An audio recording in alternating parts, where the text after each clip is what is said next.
ज़िंदगी में एक बात हमेशा याद रखिएगा कि जो भी दिल में हो वो साफ साफ कह देना चाहिए, क्योंकि कहने से फैसले होते हैं और चुप रहने से फासले हो जाते हैं। आइए दोस्तों, शुरू करते हैं आज के टॉप 10 क्वेश्चंस को, जो कि रिलेटेड है मानव हृदय यानी कि ह्यूमन हार्ट से। यानी कि आज के ये टॉप 10 क्वेश्चंस है वो मानव हृदय या ह्यूमन हार्ट से संबंधित है। लेकिन उसके पहले यदि आपने आपके अपने ही इस YouTube चैनल को सब्सक्राइब नहीं किया तो जल्दी से सब्सक्राइब भी कर दीजिए, और आपके जो भी सोशल मीडिया नेटवर्क्स है उसके ऊपर वीडियो की लिंक को शेयर भी कर दीजिए, क्योंकि वीडियो को लाइक तो आपको देखने के बाद करना है। तो आइए शुरू करते हैं आज के इन क्वेश्चंस को।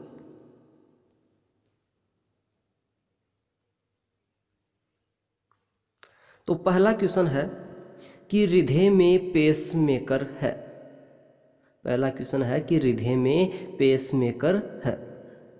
पर्सन बोल रहा है कि जो हृदय है, ह्यूमन हार्ट है, उसमें पेसमेकर किसे बोलते हैं। ऑप्शन नंबर ए है कि एवी नोड को बोलते हैं क्या।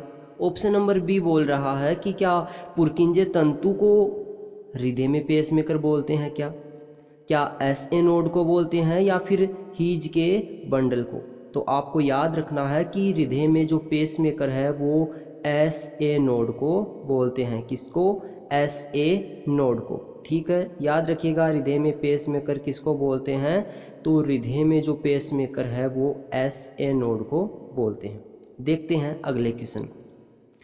अगला क्वेश्चन है कि WBC की संख्या में बढ़ोतरी कहलाती है। जैसे आपका ब्लड है और उस ब्लड में RBC, WBC, प्लेटलेट्स वगैरह सभी कण है वो पाए जाते हैं। लेकिन अचानक हुआ क्या कि WBC की जो संख्या है उनमें अनियमित प्रकार से, यानी उनकी संख्या में बहुत ज़्यादा वृद्धि हो गई।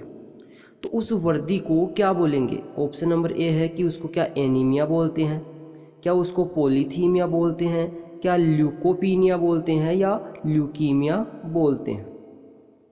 तो WBC की जो संख्या में बढ़ोतरी होती है उसको हम ल्यूकीमिया बोलते हैं। क्या बोलते हैं? ल्यूकीमिया। तो इसका आंसर हो जाएगा ऑप्शन नंबर डी, ल्यूकीमिया। और इस रोग में होता क्या है कि इस रोग के द्वारा ब्लड कैंसर हो जाता है। इस रोग को, ल्यूकीमिया को, हमारी भाषा में हम ब्लड कैंसर बोलते हैं, जिसमें ब्लड की अनियमित, यानी ब्लड की जो WBC है उसकी संख्या में अनियमित वृद्धि हो जाती है।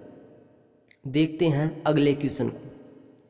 अगला क्वेश्चन है कि RH कारक सर्वप्रथम किसमें खोजा गया था। क्वेश्चन क्या है कि RH कारक सर्वप्रथम किसमें खोजा गया था। ऑप्शन नंबर ए है कि नर मानव में, ऑप्शन नंबर बी है मादा मानव में, ऑप्शन नंबर सी है कुत्ते में, और ऑप्शन नंबर डी है बंदर में। तो इसका आंसर हो जाएगा बंदर में, यानी जो RH कारक है उसकी खोज बंदर में की गई थी। ठीक है, देखते हैं अगले क्वेश्चन को।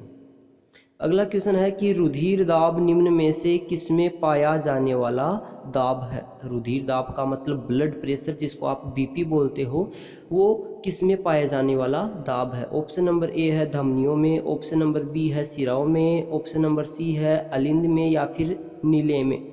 तो इसका उत्तर हो जाएगा धमनियों में। यानी जो ब्लड प्रेशर है वो किसमें पाए जाने वाला दाब है, BP है, रुधिर दाब, कुछ भी बोले, तो वो धमनियों में पाए जाने वाला दाब होता है। देखते हैं अगले क्वेश्चन को। नेक्स्ट क्वेश्चन है कि रुधिर परिसंचरण की खोज किसने की। रुधिर जो परिसंचरण, कहने का मतलब कि इस बात की खोज किसने की कि जो रुधिर है, जो खून है, रक्त है, ये हमारे शरीर में किसके द्वारा और किस तरीके से पूरे शरीर में पहुंचता है। तो इस पूरी प्रणाली की खोज किस वैज्ञानिक ने की थी। तो ऑप्शन नंबर ए है कि स्टीफन हाल्स ने, विलियम हार्वे ने, स्टोरलिंग ने, या अरस्तु ने। इन चारों में से किसने इसकी खोज की है। तो विलियम हार्वे ने रुधिर परिसंचरण की खोज की है। उत्तर याद रखिएगा, विलियम हार्वे ने किसकी खोज? रुधिर परिसंचरण की। देखते हैं नेक्स्ट क्वेश्चन को। अगला क्वेश्चन है कि सिराएं जो ऑक्सीकृत रुधिर रखती है, कि सिराएं जो ऑक्सीकृत रुधिर रखती है वो कहलाती है, क्या कहलाती है। तो ऑप्शन नंबर ए है पल्मोनरी, ऑप्शन नंबर बी है केसिकाएं, ऑप्शन नंबर सी है एरोटा, और ऑप्शन नंबर डी है नन ऑफ दीज, या इनमें से कोई नहीं। तो इसका उत्तर हो जाएगा पल्मोनरी। यानी जो शिराएं ऑक्सीकृत रुधिर रखती है। यानी देखो सामान्यतया होता क्या है कि जो शिराएं होती है वो कार्बन डाइऑक्साइड युक्त रखती है, लेकिन सिर्फ एक प्रकार की शिराएं ऐसी होती है जो ऑक्सीकृत युक्त रुधिर भी रखती है, और उन शिराओं को हम बोलते हैं पल्मोनरी शिराएं। ठीक है, देखते हैं नेक्स्ट क्वेश्चन को। अगला क्वेश्चन है कि रुधिर दाब मापा जाता है।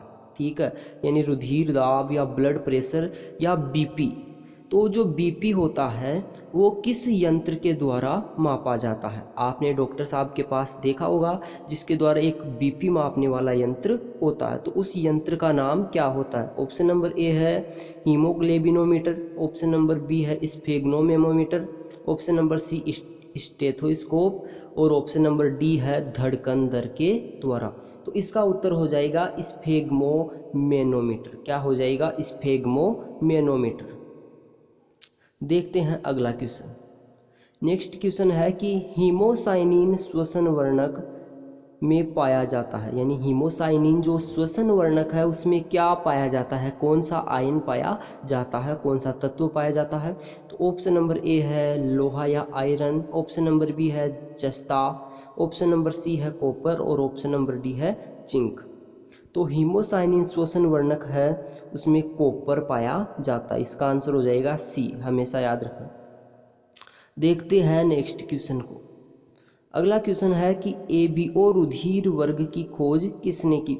तो एबीओ रुधिर वर्ग की खोज की है, तो इसमें पहला ऑप्शन है लेमार्क ने, दूसरा है डार्विन ने, तीसरा ऑप्शन है लैंडस्टीनर ने, और चौथा ऑप्शन है नन ऑफ दीज, यानी कि इनमें से कोई नहीं। तो इसका आंसर हो जाएगा लैंडस्टीनर ने। ठीक है, वीडियो कैसा लग रहा है आप कमेंट बॉक्स में ज़रूर बताइएगा जब भी वीडियो कंप्लीट हो जाए। ठीक है, देखते हैं नेक्स्ट क्वेश्चन को। अगला क्वेश्चन है कि किस रूप में CO2 रुधिर के अंदर प्रवेश करती है? यानी किस रूप में कार्बन डाइऑक्साइड है वो ब्लड है उसके अंदर प्रवेश करती है? ऑप्शन नंबर ए है कि मैग्नीशियम कार्बोनेट के रूप में, सोडियम कार्बोनेट के रूप में, तीसरा है पोटेशियम कार्बोनेट के रूप में, और लास्ट ऑप्शन है वो है सोडियम बाइकार्बोनेट के रूप में। तो जो कार्बन डाइऑक्साइड है वो रुधिर में सोडियम बाइकार्बोनेट के रूप में प्रवेश करती है। किसमें? सोडियम बाइकार्बोनेट के रूप में। तो इसका आंसर हो जाएगा डी, सोडियम बाइकार्बोनेट। ठीक है, अभी तक यदि आपने चैनल को सब्सक्राइब नहीं किया तो प्लीज़ जल्दी से कर लीजिए, जिससे आने वाले सभी वीडियोज़ के नोटिफिकेशन आपको सबसे पहले मिलते रहें, क्योंकि ये क्वेश्चंस आपको आपकी नौकरी दिलाने में ज़रूर हेल्प करने वाले हैं। ठीक है, और वीडियो की लिंक को शेयर कर दीजिए और वीडियो को लाइक भी कर दीजिए। Thank you.